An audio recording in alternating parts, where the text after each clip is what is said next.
Greetings and welcome back to Doctor Who Revisited, where I go through every single episode of Doctor Who from 1963 all the way to 2025 and review them. And now we are on to The Stones of Blood, the third part of the Search for the Key to Time season. And I really like this. First of all, it takes place on Earth.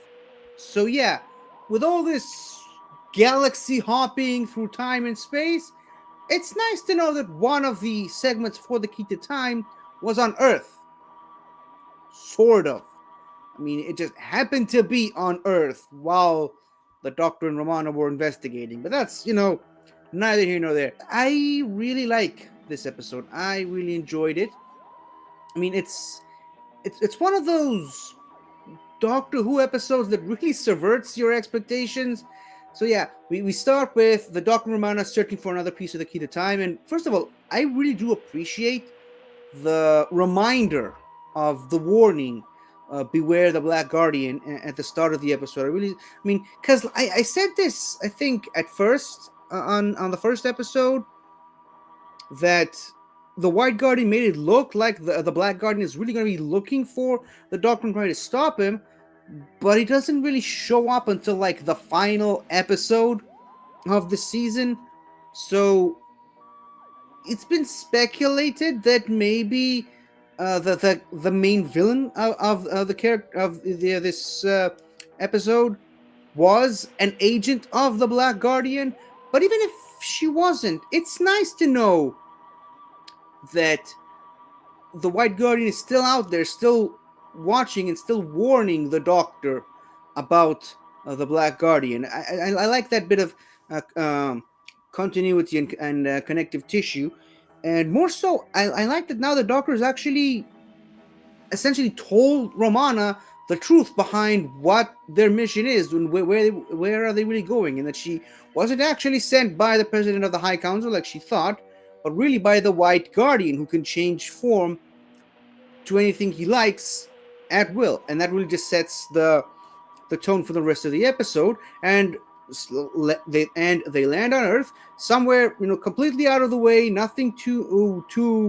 They don't get involved with anything too historical. It's one of those episodes that delve into the supernatural and the folklore side of planet Earth with the Keliach, whatever that is. I really wonder if that's a real thing or if it's just something that David Fisher, the writer for the episode, invented specifically for this episode. But it's nice that they're sort of exploring the whole Stonehenge-ness of it all, and the stone circles and human sacrifice to some weird druidic deity.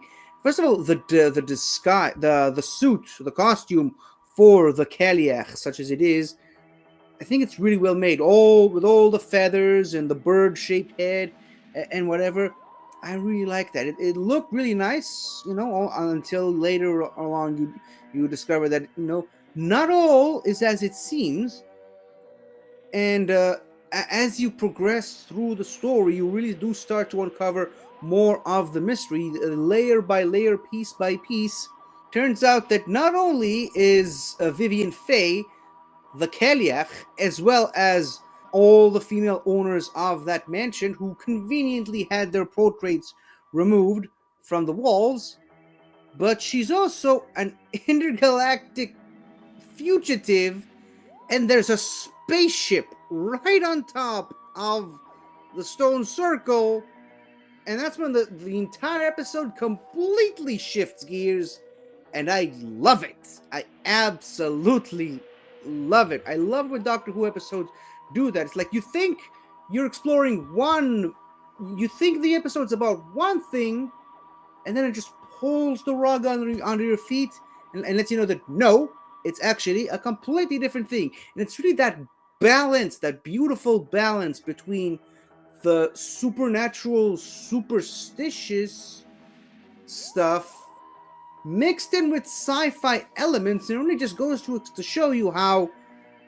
the ancient gods and superstitious stuff that people believe in are really just, aliens causing some stuff.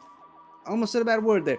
But yeah, it really just aliens doing their own thing, minding their own business, and then people see that and assume it's gods for whatever reason, because that's what humans do. We're stupid. And I love that. I love how Doctor Who continuously not only just shows that to us to our face, but also I love how the filmmakers are able to keep this nice balance between the supernatural and the sci-fi. And really is a balance in this episode, because we got 2 episodes focusing on the supernatural ancient gods and deities, and the other 2 episodes really just focus on all alien stuff with a spaceship trapped in hyperspace and space prisons and space justice machines. We'll get to those in just a second.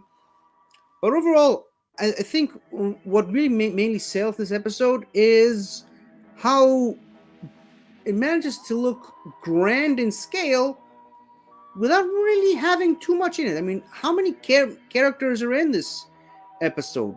Really, full characters. I mean, other than the Dr. Romana and K9, we got the professor, the female professor, and her friend, who turns out, of course, to be the main villain.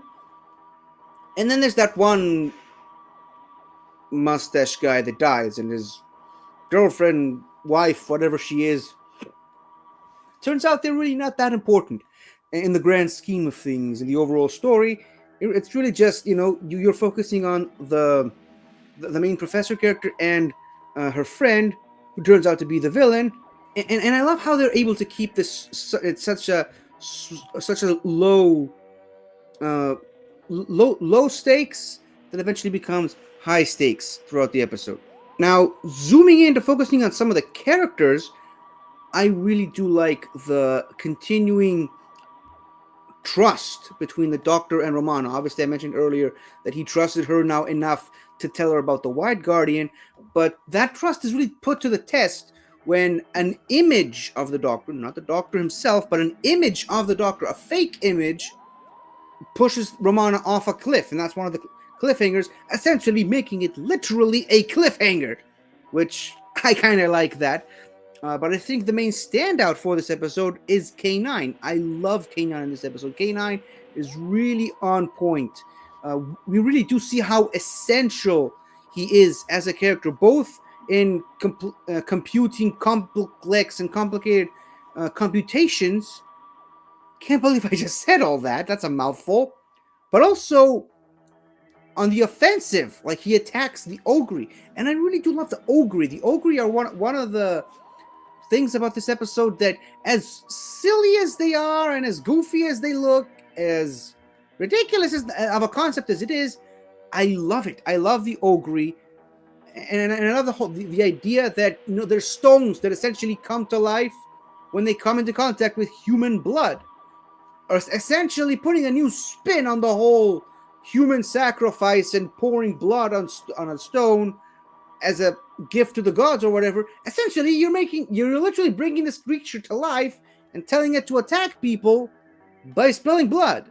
And as ridiculous as that stupid scene with the campers who are out in the woods doing what you do, and then they just get stuck to one of the ogres.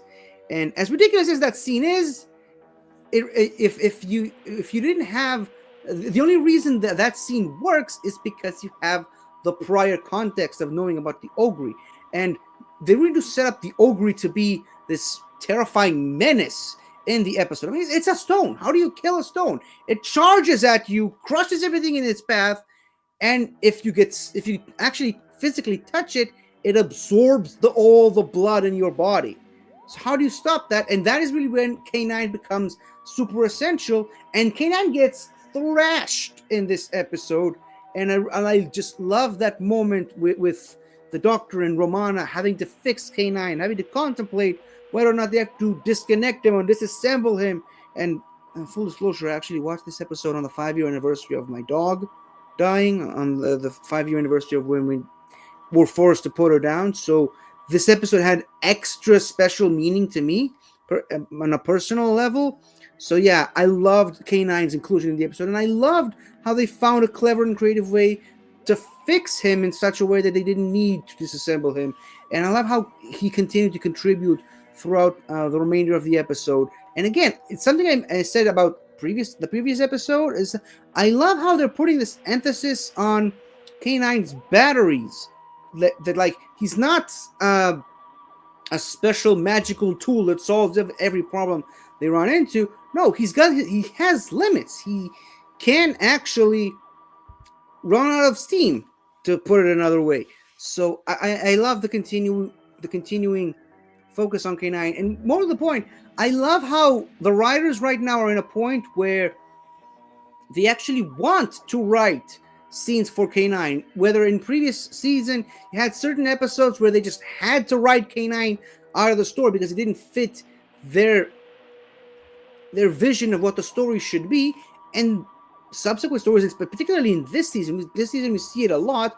We see how K9 becomes an essential part of the story, and I love that. I love that the writers do that. And speaking of finding robots in Doctor Who, the Megara.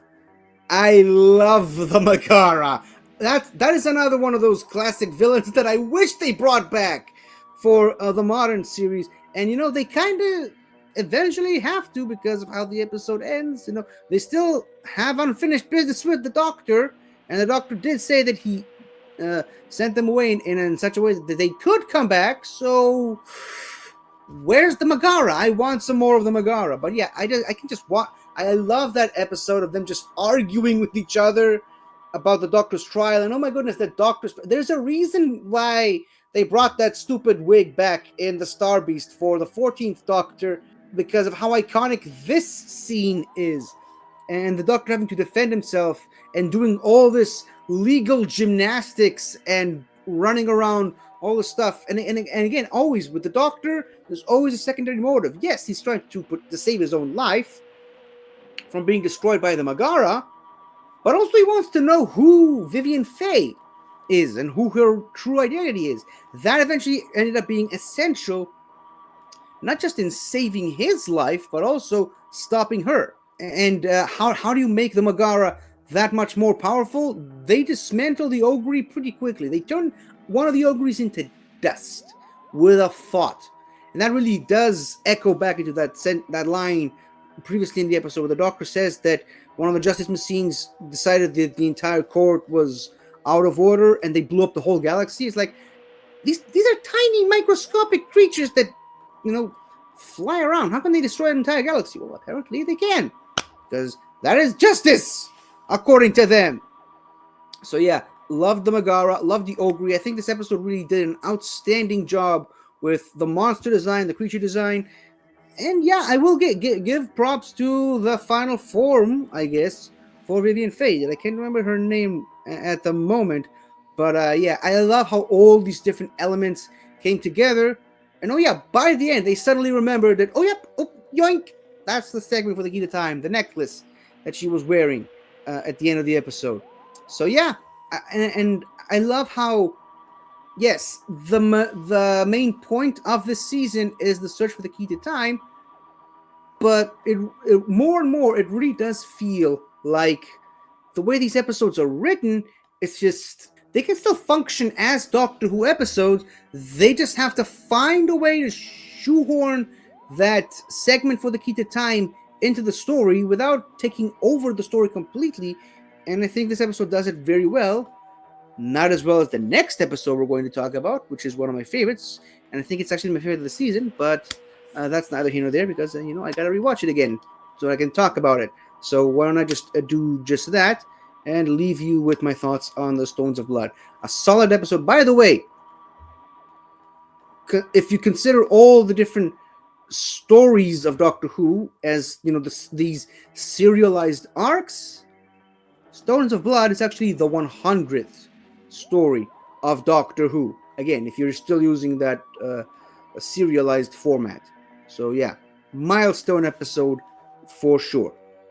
Anyways, this has been me, and these have been my thoughts on the Stones of Blood. Let me know what you think about this episode, and I'll see you next time for the Androids of Terra. Or Tara. Yeah, Androids of Tara. Sorry, my bad. Goodbye for now, and remember, beware the Black Guardian. Hi there. Thank you for watching the video. And if you enjoyed it, don't forget to like, comment, subscribe, and tell your friends. I'll see you next time.